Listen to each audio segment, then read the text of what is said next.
मैं आपको भूलूं नहीं, हे मेरे प्रभु, मैं आपको भूलूं नहीं, हे मेरे स्वामी, मैं आपको भूलूं नहीं।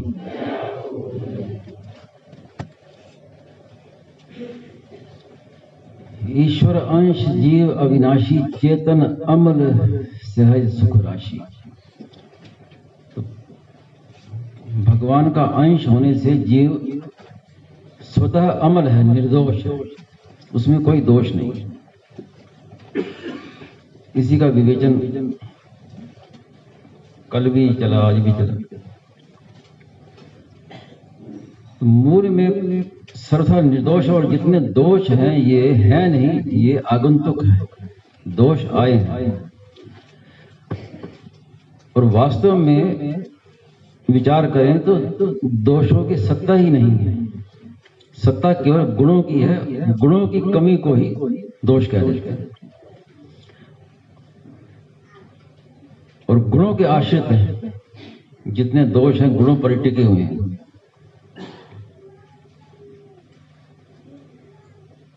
इसकी पहचान क्या है कि बुरे से बुरा व्यक्ति भी चाहता है कि लोग मुझे अच्छा कहें। व्यक्ति बुरा है, जानता है कि मैं बुरा हूं, मेरे में बुराई है, लेकिन दूसरों से वो अच्छा कहना चाहता है। उसको कोई बुरा कह दे तो उसको अच्छा नहीं लगेगा, और कह दे कि तो महाराज बहुत अच्छे व्यक्ति हैं, बहुत अच्छे, तो बड़ा राजी हो जाएगा, वो अच्छा कहना चाहता है, क्योंकि मूल में बुरा है नहीं। इसको कुछ उदाहरणों से आप समझें। जो आरंभ में मैंने कहा ना कि दोषों की वास्तव में सत्ता नहीं है, सत्ता गुणों की है, और गुणों पर टिके हुए हैं। जैसे सत्य और असत्य, सत्य बोलना, झूठ बोलना, तो सत्य है वो स्वाभाविक है जीव में से, लेकिन असत्य है ये आगंतुक है। इसकी पहचान क्या है कि कोई व्यक्ति कहे कि मैं तो केवल सत्य ही बोलूंगा, झूठ कभी बोलूंगा ही नहीं,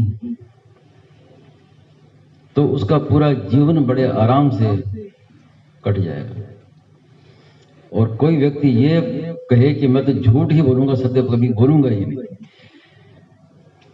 एक दिन भी काटना मुश्किल हो जाएगा। क्योंकि सत्य के बिना मनुष्य रह ही नहीं सकता, झूठ के बिना तो रह सकता है, सत्य के बिना रह ही नहीं सकता। झूठ की सत्ता नहीं, इसलिए अब कोई भूख लगी हो, कोई कहे आप भोजन करेंगे, अभी भूख लगी, अब नहीं, तो भूखों मरे। प्यास लगी है, प्यास पानी पियोगे, वो कहे नहीं, झूठ बोले तो मरो प्यास के। पास में अपनी पत्नी बैठी हो और कोई पूछ लेगा आपका विवाह हो गया क्या, तो बोले नहीं हुआ, तो जूते पड़ेंगे।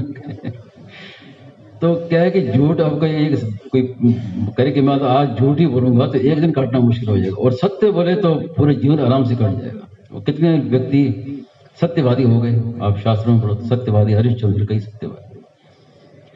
तो कहते सत्य सत्य है, वास्तव में ईश्वर का अंश होने से सत्य ही है, और उसकी सत्ता है गुणों की, अवगुणों की सत्ता नहीं है। अगर कोई प्रतिज्ञा कर ले कि चाहे कुछ हो, चाहे मर भली जाए, लेकिन सत्य नहीं बोलना, झूठ ही बोलना है, प्रतिज्ञा कर ले और वो प्रतिज्ञा पूरी हो जाए, तो उसकी प्रतिज्ञा सत्य होगी, तो सत्य ने तो पिंड छोड़ना है। समझ गए ना?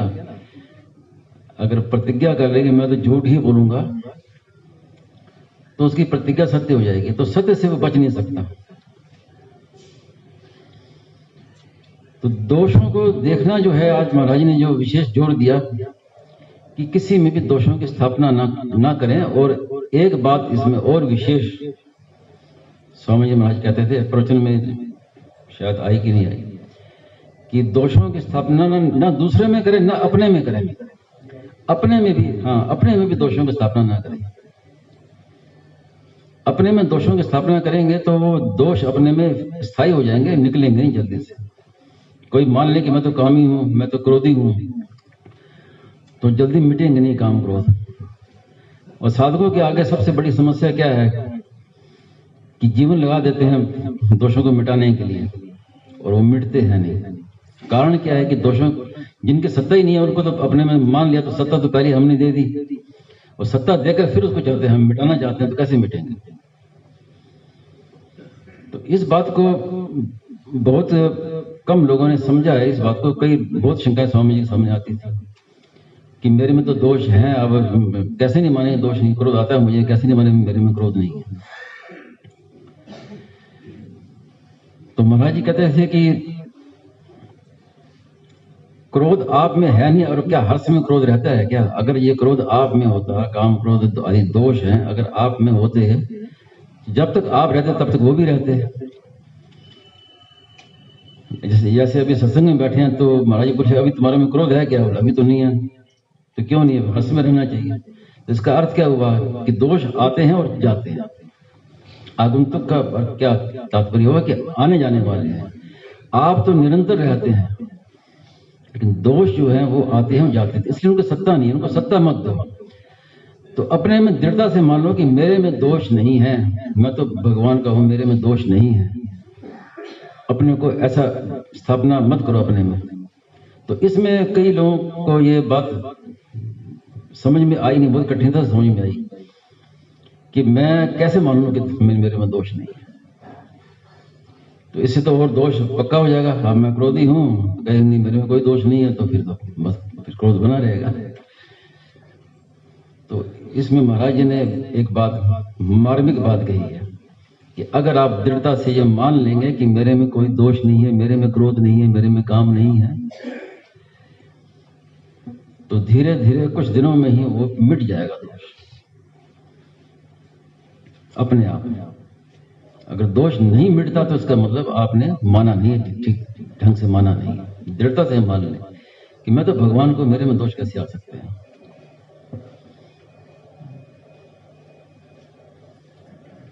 जैसे अब घर में बैठे हैं, कुत्ता घर में आ जाए तो हम क्या करेंगे? घर छोड़ के बाहर निकल जाएंगे?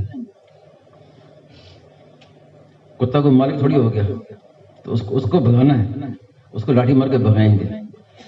तो ऐसे दोष अपने में आते हैं, तो दोषों को दूर करना है, अपने को नहीं छोड़ना कि आप भाई मेरे में दोष आ गया, अब मैं कैसे भगवान का रहा है, अब मेरे में क्रोधी हो गया, काम हुई, तो अब अपने को हमने दोषी मान लिया। तो ये दोषों की स्थापना कर ली हमने, तो फिर कभी दोष मिटेंगे नहीं। तो ना अपने में दोष की स्थापना करनी है, ना दूसरे में। जब दूसरे में दोष देखेंगे तो कर्म योग, ज्ञान योग, भक्ति योग, कोई योग सिद्ध नहीं होगा। ये सब योगों में आवश्यक है। दूसरे में दोष देखेंगे तो उसकी सेवा कैसे करेंगे? दूसरे में दोष देखेंगे तो उसको वासुदेव सर्वम कैसे होगा? निज प्रभु मैं देखी जगत के ही सन करे विरोध।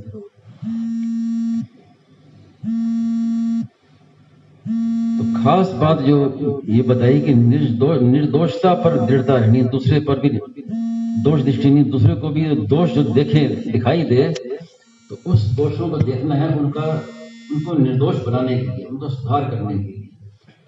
भीतर में वो जो भगवान का अंश है, हमारी दृष्टि उस पर रहनी चाहिए कि मूल में तो ईश्वर का अंश है। बाहर से चाहे कितने बड़े पापी हो, कितनी बड़ा वो दुराचारी हो, लेकिन मूल में तो ईश्वर का अंश है। इसीलिए तो दुराचारी से दुराचारी भी भगवान के भक्त हो गए, क्योंकि वो आगंतुक दोष था, दोष मिट गया तो भगवान के भक्त हो गए। कोई भगवान का भक्त दुराचारी हो गया तो ऐसा नहीं होता, ऐसा इतिहास में नहीं आता। बड़े बड़े जो चोर, डाकू, दुराचारी, दुष्ट आत्मा भगवान के भक्त हो गए, और ऐसे भक्त अनन्य किए, उनका नाम लेने से मनुष्य पवित्र हो जाए।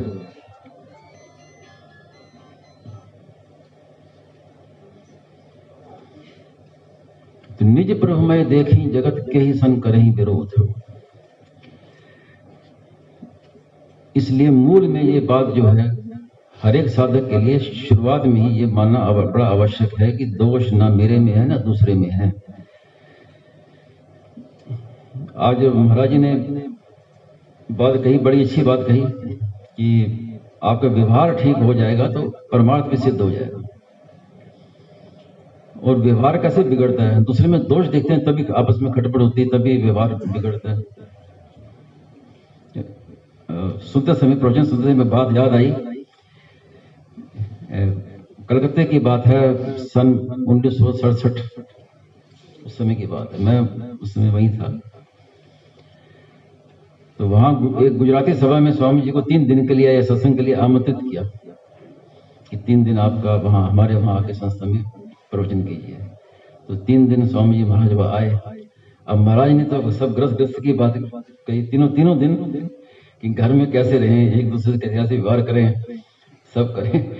तो जब अंतिम समापन हुआ तो वहां के जो मुख्य थे जिन्होंने आयोजन किया था, उन्होंने खड़े होकर कहा कि हमने तो ये विचार किया था, सोचा था कि स्वामी जी आएंगे तो ब्रह्म ज्ञान की बात कहेंगे 3 दिन।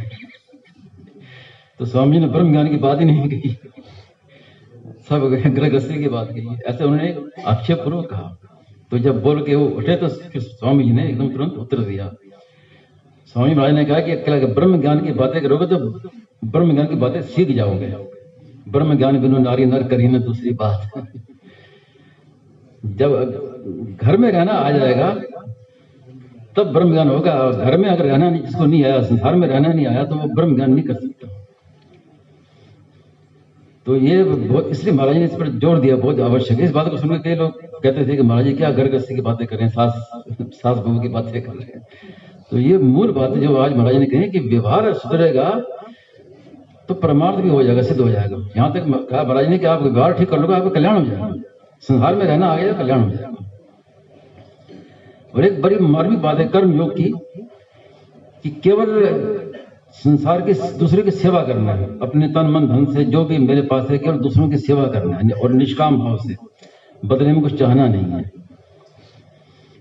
तो उसका कल्याण हो जाएगा। चाहे भले ही ईश्वर को ना माने, बिना ईश्वर को माने उसका कल्याण हो जाएगा, केवल सेवा से, कर्म योग से। जिसमें साधक संजीवनी का ये कर्म योग का प्रकरण लिखा जा रहा था, 3रा 4था 5वां अध्याय का, तो उस समय एक बात जो महाराज जी की नई बात मन में आई और उस पर काफी चिंतन हुआ। जो स्वामी महाराज ने कहा कि हमारी तो कभी दृष्टि नहीं गई और कहीं पढ़ने के बाद मिली नहीं, कि मनुष्य कुछ भी मत करे, केवल बस दूसरी की सेवा करे निष्काम भाव से, अपना कुछ नहीं माने, तो उसका कल्याण हो जाएगा। ईश्वर को मानने की आवश्यकता नहीं है उसके लिए। हाँ, ईश्वर को मानने की आवश्यकता नहीं, केवल संसार को मानता है, ईश्वर को नहीं मानता। हाँ, कल्याण हो सकता है। नहीं, वर्णाश्रम धर्म तो जिस वर्ण में पैदा हुआ है वो उसका कर्तव्य है, उसका करना। जिस वर्ण में पैदा हुआ है अपने वर्ण के अनुसार करना, ये उसका कर्तव्य है। लेकिन जो खास बात है कि जो ते प्राप्नुवन्ति मामेव सर्वभूत हिते रता, ये विषयांतर है। वो वर्ण वैसे की बात यहाँ नहीं चल रही, यहाँ कर्म योग, ज्ञान योग, भक्ति योग की बात चल रही है। तो कर्म योग में क्या है कि वो चाहे कहीं भी हो, किसी भी अवस्था में हो, ते प्राप्नुवन्ति मामेव सर्वभूत, मन में भाव है कि दूसरे का हित कैसे हो और दूसरे की सेवा करे और निष्काम भाव से सेवा करे, तो उसका कल्याण हो जाएगा उसका। इसमें अगर और सूक्ष्म दृष्टि से देखें तो ये फर्क है कि उसकी मुक्ति हो जाएगी, भक्ति की प्राप्ति नहीं होगी उसको, उसकी मुक्ति हो जाएगी, संसार से छूट जाएगा। कर्मयोग किस लिए है? संसार से छूटने के लिए है, और भक्ति योग है भगवान की प्राप्ति के लिए। तो इसमें क्या है कि अगर वो कोई कर्म योगी है, ईश्वर का खंडन न करे, ईश्वर की निंदा न करे, तो उसके कर्म योग सिद्ध हो जाएगा। जब मुक्त हो जाएगा संसार से, तो उसको अपने आप भगवान की भक्ति की प्राप्ति अपने आप हो जाएगी भगवान की कृपा से। लेकिन जो भगवान का खंडन करता है, भक्ति का खंडन करता है, निंदा करता है, उसको प्राप्ति नहीं होगी, वो फिर मुक्त अवस्था में रहेगा। तो इसलिए महाराज ने कहा ना कि लौकिक साधन है कर्म योग, ज्ञान योग, ये लौकिक साधन है, भक्ति योग अलौकिक साधन है। कर्म योग, ज्ञान योग से क्या संसार से छूट जाएगा, अपने स्वरूप में स्थित हो जाएगा। लेकिन वो मुक्ति भी उस भक्ति का साधन है। वास्तव में स्वामी ने मुक्ति को महत्व नहीं दिया, संसार से छूट गया, मुक्त हो गया, लेकिन मिला क्या? मिला तो कुछ नहीं। तो मुक्त होने के बाद फिर वो जो असली साधन है भगवान जिसका वो अंश है उसकी प्राप्ति, वो है सबसे श्रेष्ठ चरम लक्ष्य वही है। अभी जैसे अभी 2 दिन से ये जो कैसेट लग रहा है ना, तो मेरे मन में बात आई कि कर्मयोग की ज्यादा ये विषय कैसेट में आ रहे हैं। और स्वामी जी ये कहते थे कि इस समय भगवान भक्ति का प्रचार चाहते हैं, इस समय आवश्यकता भक्ति की है, भगवान भक्ति का प्रचार चाहते हैं। पुस्तक में भी बात आई है, साफ करना। तो भक्ति के बाद इससे विलक्षण है, ये लौकिक साधन है।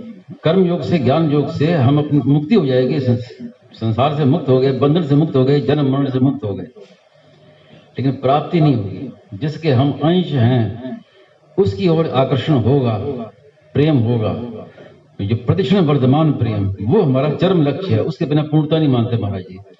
मैंने तो शरणानंद जी का भी सुना है और स्वामी जी से सुना है कि मुक्ति को तो बिल्कुल वो समझते हैं कि मुक्त हो गया, क्या हुआ, फीका मांगते हैं। मैंने पूछा महाराज जी से कि महाराज कि आपकी मुक्त अवस्था का बोध कब हुआ आपको? तो महाराज जी ने कहा कि मुझे याद ही नहीं है, उस फीकी बात को कौन याद करे।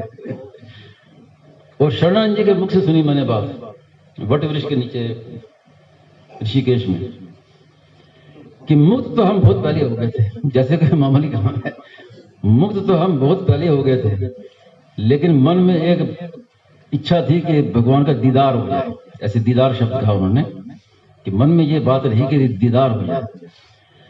तो बोले कि भगवान आगे बंसी बजाते हुए और पूछा कि बोलो क्या चाहते हो, मेरा दर्शन चाहते हो कि प्रेम चाहते हो? अब शरण जी तो बुद्धिमान थे, तो उन्होंने कहा कि नहीं, दर्शन नहीं चाहिए मुझे प्रेम चाहिए। वो दर्शन दिए नहीं थे, दर्शन हुए नहीं थे उस समय। ये पूछा भगवान ने कि क्या चाहते हो, दर्शन चाहते हो तो प्रेम चाहते हो? तो उन्होंने कहा कि दर्शन दोगे फिर चले जाओगे आप, प्रेम तो हर समय मेरे पास रहेगा और जब चाहूं तब बुला लूं आपको। तो उन्होंने कहा दर्शन नहीं चाहिए, प्रेम चाहिए। तो स्वामी जी महाराज ने इस विषय में कई बार कहा है, अपनी अभी पुस्तक में आप पढ़िए तो विस्तार से बात आई है कि दर्शन को महत्व नहीं दिया स्वामी जी ने। और शरण जी को सुना मैंने, भगवान के दर्शन को महत्व नहीं दिया, कि दर्शन की इच्छा नहीं की। सेठ जी ने दर्शन की इच्छा कहाँ की थी? भगवान अपनी ओर से आए, क्योंकि भगवान को कार्य करवाना था, इसलिए भगवान ने दर्शन दिया, उनकी इच्छा नहीं थी। तो दर्शन की अपेक्षा प्रेम को श्रेष्ठ माना है। और प्रेम में है क्या आपकी प्रतिक्षण वर्धमान। कर्म योग ज्ञान योग से जो प्राप्ति होगी वो शांत आनंद, अखंड, जो अखंड आनंद वो अखंड है, उसकी प्राप्ति होगी। लेकिन प्रतिक्षण वर्धमान प्रेम की प्राप्ति वो होती है भक्ति से। और इस समय महाराज ने कहा कि भक्ति की भगवान प्रचार चाहते हैं, भक्ति की विशेष बात है। अब भक्ति की बात तो प्रवचन में तो आज आ नहीं रही है, लेकिन मेरे जो संस्कार ज्यादा भक्ति की है, तो मैं ज्यादा वही बात अपनी ओर से कह देता हूँ, आपसे क्षमा चाहता हूँ। कामना के बिना कर्म योग का आरंभ नहीं हो सकता। कामना ममता का त्याग के बिना न कर्म योग हो सकता है, न ज्ञान योग हो सकता है। क्योंकि कर्म योग क्या है? निष्काम कर्म, निष्काम भाव से कर्म करना। जब कामना रहेगी तो कैसे करेगा? लेकिन भक्ति की ये विशेषता है कि कामना ममता के रहते हुए भी भक्ति योग आरंभ हो सकता है। ये विशेषता है भक्ति की। तभी भागवत में आया कि अकामा सर्व काम हुआ, मोक्ष काम उदार थी। और भगवान ने गीता में भी कह दिया, आर्तो जिज्ञासु अर्थार्थी ज्ञानी च भक्त, चारों मेरे भक्त है। जो अर्थार्थी है वो भी मेरा भक्त है, ज्ञानी भी मेरा भक्त है। उसमें क्या है कि जो महाराज जी कई बार कहते थे शरणागति के विषय में कि हम जैसे भी हैं भगवान के हैं। मैं भगवान का हूं, भगवान मेरे हैं। तो इसमें क्या खास बात कि मैं जैसा भी हूं भगवान का हूं और भगवान जैसे भी हैं मेरे हैं। छोटा बालक होता है ना, भक्त क्या, भक्त बालक के समान है। अब छोटा बच्चा बाहर खेल कूद के आया है, कपड़े मैले हैं, कीचड़ लगा हुआ है, लेकिन वो जाके माँ की गोदी में जाके बैठ जाता है। ये नहीं सोचता कि पहले मैं स्नान कर लूं, कपड़े बदल लूं। उसको क्या परवाह है? उसको जाके माँ की गोदी बैठना है, भली माँ के कपड़े खराब कुछ। अब आगे काम माँ का है, माँ उसको नहलाए धुलाए, साफ कपड़े पहनाए, वो काम माँ का। बच्चे को जाके सीधा गोद में जाके बैठ जाना है। ये तात्पर्य है कि हम जैसे भी हैं हम तो भगवान के हैं। भगवान से संबंध मान लो अपना कि मैं भगवान का हूं, भगवान मेरे हैं। तो सब अपने आप दूर हो जाएगा, सब काम भगवान करेंगे। ये विषय तो, और ये सुगमता है आजकल। ये और आजकल किसी को कहेगा तुम कामना छोड़ दो, ममता छोड़ दो, बड़ा कठिन पड़ेगा उसके लिए। और भक्ति बड़ी सुगम है जी।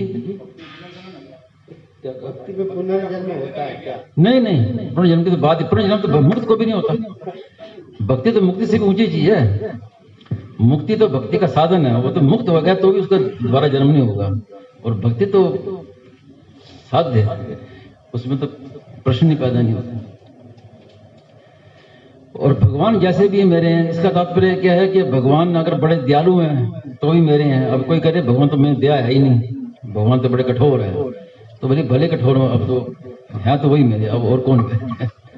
मेरे तो गिरधर गोपाल, दूसरों ने कोई। तो ये है इसमें खास बात।